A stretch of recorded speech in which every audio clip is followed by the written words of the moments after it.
சாய் பக்தர்களுக்கு என் அன்பு வணக்கங்கள். ஓம் சாய்ராம். என் அன்பு குழந்தையே, மிகப்பெரிய துரோகம் ஒன்று உன் பின்னால் நடந்து கொண்டிருக்கின்றது. இந்த கேவலமான ஜென்மம்தான் இந்த விஷயத்தை செய்து கொண்டிருக்கின்றது. அது எது? அது என்ன? சாயப்பா அவ்வளவு சுலபமாக கேவலமான ஜென்மம் என்று ஒருவரை பார்த்து சொல்லிவிட்டாய் என்று என் குழந்தை கேட்கின்றாய் அல்லவா?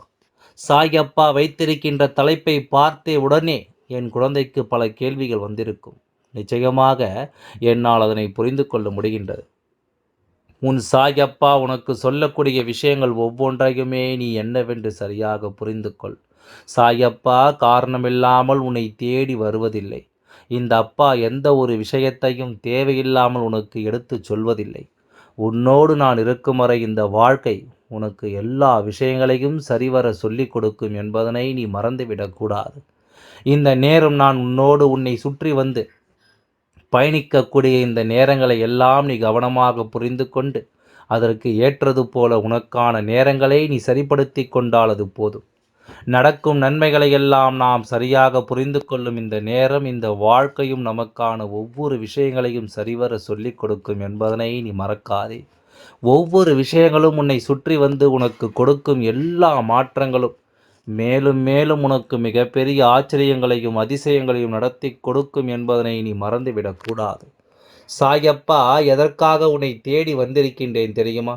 ஒரு மனிதன் எப்படிப்பட்ட விஷயத்தை செய்திருந்தால் அவர்களை பார்த்து நான் கேவலமான ஜென்மம் என்று சொல்லி இருப்பேன் என்று நீ சிந்திக்க வேண்டாமா? என் குழந்தையே, எப்பொழுதுமே இந்த வாழ்க்கை எப்படி என்ன செய்யும், எங்கு யாரோடு நம்மை பிணைத்திருக்கிறது என்பதையெல்லாம் கவனம் வேண்டும். எதுவென்றாலும் அதை நீ கவனிக்காமல் சென்று விடக்கூடாது. உன் சாயப்பா நான் இருக்கும் இந்த நேரங்களை எல்லாம் நீ சரியாக கவனித்துக்கொள். ஞாபக சக்தி என்பது நம் மூளைக்கு நல்லது. அதுபோல ஞாபக மறதி என்பது உன்னுடைய இதயத்திற்கு நல்லது. தேவையில்லாத விஷயங்களை மறக்க ஞாபக மறதி உனக்கு நிச்சயமாக தேவைப்படுகிறது என்பதனை நீ மறந்து விடாதே. இந்த நேரம் இந்த அப்பா நான் உன்னோடு பயணிக்க வந்த நேரங்களில் எல்லாம் நீ சரியாக புரிந்து கொள்ள வேண்டும். உனக்காக நான் வரக்கூடிய இந்த காலங்களும் சூழ்நிலைகளும் என்னவென்று நீ உணரும் பொழுது நிச்சயமாக ஒவ்வொன்றையும் நீ சரியாக புரிந்து கொள்ள வேண்டும் என்பதனை மறந்து விடாதே. எவ்வளவோ விஷயங்களையும் துன்பங்களையும் பார்த்துவிட்ட நமக்கு இதுவெல்லாம் ஒரு பிரச்சனைகளே கிடையாது என்று தான் நாம் யோசிக்கின்றோம் அல்லவா? இது போன்ற நேரத்தை நீ எப்பொழுதுமே சரிவர உணர வேண்டும்.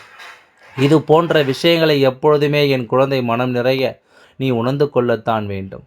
எப்படிப்பட்ட விஷயங்கள் எல்லாமே உனக்கு நடக்கிறது, எப்படிப்பட்ட துன்பங்கள் எல்லாமே இந்த வாழ்க்கையில் உன்னை தேடி வந்து உன்னை அதிகமாக காயப்படுத்தி இருக்கிறது. இனிமேலும் என்ன நடக்கும் ஏது நடக்கும் என்று எல்லாம் எண்ணி நீ பதறிய காலங்களும் இருக்கிறது. அப்பா உனக்காக உன்னை சுற்றிலும் உன்னை தேடி வந்து உனக்கு தரக்கூடிய விஷயங்கள் எல்லாவற்றிலும் நீ உன்னை கொஞ்சம் கொஞ்சமாக மெருகேற்றி கொண்டே இருக்க வேண்டும். எதிர்பாராத நேரங்கள் இத்தனை நாளும் இந்த வாழ்க்கையில் உனக்கு கொடுத்த துன்பங்கள் எல்லாமும் போதும். இனி உனக்கு என்ன நடக்கப் போகிறது ஏது நடக்கப் போகிறது என்பதனை சற்று உன்னிப்பாக நீ கவனித்து விட்டாயானால் அது உன்னை எப்பொழுதுமே சந்தோஷப்படுத்த துணிந்து நிற்கும் என்பதனை நீ மறந்து விடாதே. சாயப்பா எல்லா விஷயங்களையும் உனக்கு நடத்தி முடிக்க உன் முன்னால் நின்று உனக்கான ஒவ்வொரு விஷயங்களையும் என்னவென்று எடுத்துச் சொல்ல எப்பொழுதும் உனக்காக வந்து நிற்கும். இந்த தருணங்களை நீ விட்டு விடாதே. எவ்வளவோ இன்னல்களும் சோதனைகளும் உனக்கு வந்திருக்கும் பொழுதுகளில் எல்லாம் என் குழந்தை இதையெல்லாம் தாண்டி உனக்கு நான் தருகின்ற மாற்றங்கள் இனிமேலும் நீ உணரத்தான் வேண்டும். இது போன்ற மனிதர்களை யார் என்று நீ அடையாளம் கண்டு கொள்ளாமல் இருக்கிறாய் என்றால் உனக்குத்தான் இன்னல். அதாவது உனக்கு எவ்வளவு பெரிய விஷயங்களை எல்லாம் இவர்கள் செய்து கொண்டிருக்கிறார்கள் தெரியுமா? உடனிருந்து உனக்கு எவ்வளவு பெரிய துரோகங்களை எல்லாம் இவர்கள் செய்து கொண்டிருக்கிறார்கள் தெரியுமா? இதையெல்லாம் நீ எப்பொழுது கவனமாக உணர்ந்த பொழுது இந்த வாழ்க்கை உனக்கு தரக்கூடிய அத்தனை ஆச்சரியங்களையும் என்னவென்று உனக்கு சொல்லிக் கொடுத்து ஏதுவென்றும் உனக்கு புரிய வைத்து உன்னை மனமகிழ்ச்சியோடும் மனத்தெளிவோடும் சந்தோஷமாக வாழ வைக்கும் என்பதனை மறந்து விடாதே. சந்தோஷத்தின் உச்சம் என்றால் என்னவென்று உனக்கு இந்த வாழ்க்கை காண்பித்து கொடுக்கும் என்பதனை நீ மறந்து விடாதே. சாயப்பா உனக்காகத்தானே உன்னை தேடி வருகின்றேன். இந்த அப்பா உனக்காகத்தானே உன்னை தொடர்ந்து வருகின்றேன்.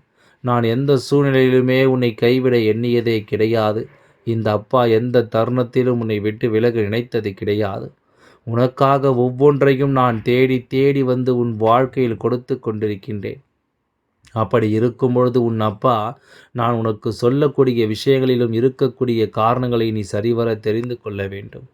நான் இருக்கும்பொழுது நீ எதற்கும் கலங்காமல் நிற்க வேண்டும். நான் இருக்கும்பொழுது நீ எந்த இடத்திலும் மனமுடையாமல் ஒவ்வொரு விஷயங்களையும் செய்ய வேண்டும். சுற்றி நடப்பது என்ன விஷயமாக இருந்தாலும் இதையெல்லாம் என் குழந்தை நீ சரியாக புரிந்து கொள்ள வேண்டும். சாயப்பா இருக்கும் நேரம் என் குழந்தை நீ வாழ்க்கையில் பல தருணங்களை எல்லாம் யோசிக்கிறாய் என்பதனை என்னால் புரிந்து கொள்ள முடிகிறது. எதிர்பார்த்து எதிர்பார்த்து ஏமாந்து போனது தான் மிச்சம். சாயப்பா கெஞ்சி கெஞ்சி கேவலப்பட்டது தான் மிச்சம். கஷ்டத்தை கொடுத்து இவர்கள் எல்லாம் கண்ணீரை வைத்துத்தான் மிச்சம். அதன் பிறகுதான் புரிந்தது இத்தனை நாளாக நாம் நம் மீது இஷ்டமில்லாத மனிதர்களோடு இழுத்து பிடித்து இந்த வாழ்க்கையை வாழ்ந்து கொண்டிருக்கிறோம் என்று. என்ன நடந்தாலும் ஏது நடந்தாலும் எந்த விஷயமாக இருந்தாலும் இந்த வாழ்க்கையை நீ என்னவாக மாற்ற நினைக்கிறாய் என்பதனை உணர்ந்து இந்த அப்பா உன்னோடு இருப்பதை என்னவென்று புரிந்து சர்வ நிச்சயமாக உனக்கான ஒவ்வொன்றிலும் நான் உடன் இருக்கிறேன் என்பதனை மறக்காதே. இந்த மனிதர்கள் உன்னை ஏமாற்றி இருக்கலாம், இந்த மனிதர்கள் உன்னை காயப்படுத்தியிருக்கலாம். ஆனால் தெய்வம் ஒருபொழுதும் உன்னை ஏமாற்றாது என்பதனை நீ புரிந்து கொள்ள வேண்டும். தெய்வம் ஒருபொழுதும் உனக்கு நடக்கவிருக்கின்ற கஷ்டங்களை நிச்சயமாக விட்டுவிடாது என்பதனை நீ புரிந்து கொள்ள வேண்டும். இந்த அப்பா நான் இருக்கும் பொழுது உனக்காக நான் உன்னை தேடி வருகின்ற எல்லா மாற்றங்களையும் நீ சரியாக உணர்ந்து கொள். உன்னுடைய வாழ்க்கையில் காரணமின்றி காரணங்கள் ஏதும் என்று சாயப்பா யாரையும் அனுமதிப்பதில்லை. அதுபோல சரியான காரணமில்லாமல் யாரையும் உன் வாழ்க்கையை விட்டு நான் விலக்குவதும் இல்லை. ஆனால் ஏன் என்று கேள்விக்கு காரணம் காலம் கடந்து உனக்கு பிறகுதான் எதனால் இவர்கள் நம்மை விட்டு சென்றார்கள், எதனால் இவர்கள் நம் வாழ்க்கைக்குள் வந்தார்கள் என்பது போன்ற உன்னுடைய பல கேள்விகளுக்கான காரணம் அதன் பிறகு நிச்சயமாக உனக்கு புரியும் என்பதனை நீ மறந்து விடாதே. நடக்கும் நன்மைகளை எல்லாம் நீ சரிவர புரிந்து கொண்டால் அது போதும். உனக்கு கிடைக்கும் விஷயங்கள் எல்லாமும் இந்த வாழ்க்கையில் உனக்கான நன்மைக்குரிய புரிதலை உனக்கு நல்லபடியாக கொடுக்கும் என்பதனை நீ புரிந்து கொள்ள வேண்டும். என் அன்பு குழந்தையே, சாயப்பா இருக்கும் காலம் உனக்கு வேண்டியபடி எல்லா விஷயங்களையும் சரியாக நடத்தட்டும். இந்த அப்பா நான் இருக்கும்படி உனக்கு எல்லாவற்றையும் நான் நிச்சயமாக நடத்தி கொடுப்பேன். உன் வாழ்க்கையில் இவ்வளவு விஷயங்களை நான் செய்து கொண்டிருக்கும் பொழுது கூட என் குழந்தை இந்த வாழ்க்கை உனக்கு என்ன கொடுக்கிறது என்பதை நீ தெரிந்து கொள்ள வேண்டும் அல்லவா? இந்த வாழ்க்கை உனக்கு எப்படிப்பட்ட விஷயங்களை எல்லாம் தந்து கொண்டிருக்கின்றது என்பதனை நீ தெரிந்து புரிந்து நடந்து கொள்ள வேண்டும் அல்லவா? இது நாள் வரையிலும் என் குழந்தை நான் யோசித்தது எல்லாமும் போதும். இனிமேல் நமக்கு நடக்கக்கூடிய விஷயங்கள் எல்லாவற்றையுமே நீ சரிவர புரிந்து கொள்ள வேண்டும். இனிமேல் இந்த வாழ்க்கை உனக்கு நடத்தக்கூடிய ஒவ்வொன்றையும் நீ கவனமாக தெரிந்து கொள்ள வேண்டும். சாயப்பா இருக்கின்றேன் உனக்காக. உன் வாழ்க்கையில் இவ்வளவு பெரிய பாவத்தையும் துரோகத்தையும் செய்துவிட்டு ஒன்றும் தெரியாதது போல இருக்கின்றவர்களை நான் விட்டு விடுவேனா? அப்பா அவ்வளவு சுலபமாகத்தான் அவர்களை நான் வாழ விட்டு விடுவேனா? எல்லோரும் வாழத்தான் வேண்டும் என்று நான் ஆசைப்படுகின்றேன். எல்லோரையும் நான் சந்தோஷமாக வைக்கத்தான் ஆசைப்படுகின்றேன். ஆனால் சில குழந்தைகள் ஒரு விதமாகவும் சில குழந்தைகள் வேறு விதமாகவும் இருக்கிறார்கள். ஒவ்வொருவருடைய மனதிற்குள்ளும் ஒவ்வொரு விதமான எண்ணங்கள் இருக்கிறது. ஒவ்வொருவருடைய சிந்தனைகளும் வெவ்வேறு விதமாக இருக்கின்றது. அப்படி இருக்கும்பொழுது இதையெல்லாம் நாம் நிச்சயமாக கவனிக்க வேண்டும். இதை எல்லாமுமே நாம் நிச்சயமாக சரியாக புரிந்து கொள்ள வேண்டும்.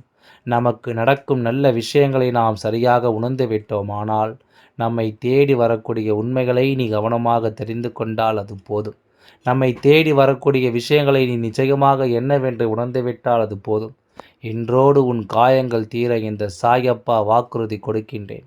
எப்பொழுதும் மற்றவர்களோடு ஒப்பிட்டு பார்த்து உன் வாழ்க்கையில் நீயே உன்னை தாழ்த்தி கொள்ள இந்த உலகத்தில் உனக்கு நீயே ராஜா என்பதை எப்பொழுதும் மறக்காதே. உனக்கு நீயே ராணி என்பதனை நிச்சயமாக என் குழந்தை ஒருபொழுதும் நீ மறக்காதே. என்னானாலும் சரி, இந்த வாழ்க்கை எந்த நாளாக இருந்தாலும் என்ன நடந்தாலும் சரி, உனக்காக நடக்கக்கூடிய நல்ல விஷயங்களை நான் எப்பொழுதுமே நல்லபடியாக உனக்கு நடத்தி கொடுப்பேன். எப்பொழுதும் போல நீ விரும்பிய சந்தோஷங்களை உனக்கு நான் கொடுப்பேன். எப்பொழுதும் நீ நன்றாக இருக்க வேண்டும் என்று நினைக்கின்ற அப்பா நான் உன்னை தொடர்ந்து வருகின்ற நேரத்தில் மிக சுலபமாக உனக்கு இவ்வளவு பெரிய பாவங்களை செய்கிறார்கள் அல்லவா? இதற்கு மேலும் நாம் இவர்களை விட்டு வைத்தால் அது நம்முடைய நல்லதற்கு அல்ல. இதற்கு மேலும் நாம் இவர்களை விட்டுவிட்டோமானால் இந்த வாழ்க்கை நடக்கக்கூடிய விஷயங்கள் எல்லாவற்றிலும் மேலும் மேலும் பல துன்பங்களையும் சோதனைகளையும் தான் அனுபவித்து கொண்டிருப்பார்கள் என்பதனை என்னால் நிச்சயமாக புரிந்து கொள்ள முடிகின்றது. அதனால் நான் இதை எல்லாமும் தாண்டி உனக்கு இந்த வாழ்க்கை நிம்மதியை கொடுக்க எண்ணுகின்றேன். என் குழந்தையே, கைகளும் கால்களும் இல்லாத பிள்ளைகளை ஓடி ஓடி உழைக்க நினைக்கும்போது எல்லாமும் இருக்கின்ற குழந்தைகளுக்கு அதை செய்வது கடினமாக இருக்கின்றது. இருப்பவனுக்கு அதன் அருமை என்னவென்று எப்பொழுதும் புரிவதில்லை. இல்லாதவனுக்கு அதன் அருமை புரியும். தெய்வம் காரணமில்லாமல் யாருக்கும் எந்த குறையும் வைத்து விடுவதில்லை. அதனால் என் குழந்தை, உனக்குள் குறை இருந்தாலும் அதை பெரிதுபடுத்தாமல் நீ முன்னேறி செல்ல பாடுபடு. இந்த வாழ்க்கை உனக்கு அத்தனை விஷயங்களையும் சரியாக நடத்தி கொடுக்கும் என்பதனை நீ கட்டாயமாக புரிந்து கொள்வாய். உன்னோடு இந்த அப்பா உனக்காக எப்பொழுதும் உன்னை தொடர்கின்ற இந்த காலகட்டங்களை நீ மறக்காமல் இருந்துவிட்டால் அது போதும். எதையோ நினைத்து இனிமேலும் நீ வருந்த வேண்டாம். எந்த விஷயத்தை நினைத்தும் இனிமேலும் நீ கலங்க வேண்டாம். உனக்கு என்ன துரோகத்தை செய்து விட்டார்கள் இவர்கள் என்று நீ தானே யோசிக்கின்றாய். நான் உனக்கு சொல்கின்றேன், சற்று கவனமாக கேள். இவர்கள் யார் என்பதனை நீ நிச்சயமாக தெரிந்து கொள்வது உன்னுடைய வாழ்க்கையில் வேண்டுமென்றே பல சோதனைகளையும் இன்னல்களையும் கொடுக்க வேண்டும் என்று. எப்பொழுதுமே கங்கணம் கட்டி கொண்டு திரிகின்ற மனிதர்கள் இங்கு ஏராளம். எப்பொழுதுமே உனக்கு பல வேதனைகளையும் சோதனைகளையும் தந்து கொண்டிருக்கின்ற மனிதர்கள் இங்கு ஏராளம். ஆனால் எப்பொழுது நீ உன் துணையோடு சந்தோஷமாக இருக்கக்கூடாது என்று சிலர் நினைத்து விட்டார்களோ, எப்பொழுது உன் துணையோடு நீ நல்லபடியாக வாழ்ந்துவிடக்கூடாது என்று சிலர் நினைத்து விட்டார்களோ, அதன் பிறகு நாம் நிச்சயமாக இந்த விஷயங்களையும் வாழ்க்கையில் கவனிக்காமல் சென்று விடக்கூடாது. ஆகையால் நீ நல்லதை மட்டும் நினைத்து கொண்டிரு. நிச்சயமாக உனக்கு நல்லதை மட்டுமே நடத்தி தருகின்றேன். எல்லாம் நன்மைக்கே. ஓம் சாய்ராம். நன்றி, வணக்கம்.